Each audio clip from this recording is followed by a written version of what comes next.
पंडित दीनदयाल उपाध्याय जी का जो कहना था वह कि देश की प्रगति का मापक ऊंचे पायदान पर खड़े व्यक्ति से नहीं बल्कि सबसे निचले पायदान पर जो व्यक्ति पड़ा है उसके चेहरे की खुशहाली से की जानी चाहिए। उनकी सोच अंत्योदय की सोच थी। अंतिम पायदान पर खड़े हुए व्यक्ति के बारे में हमारी सोच क्या है, उस सोच को प्रदर्शित करने के लिए ही उन्होंने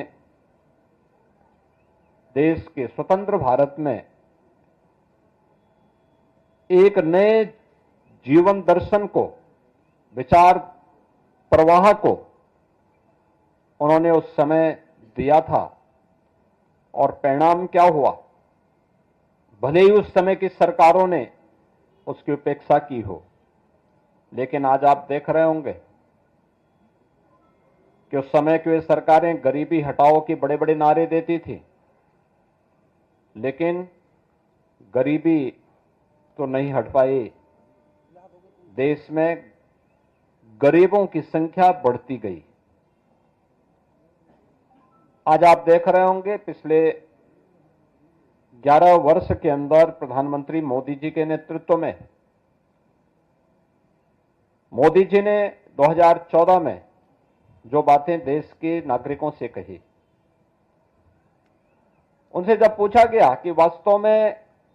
भारत के विकास का रोड मैप आपके पास क्या है, उन्होंने एक शब्द में उसको कहा था, एक वाक्य में कहा था कि सबका साथ और सबका विकास का।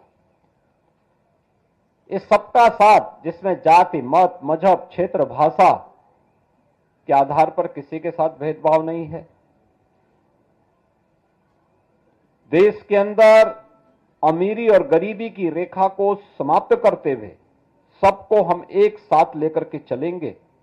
इस भाव को लेकर के उन्होंने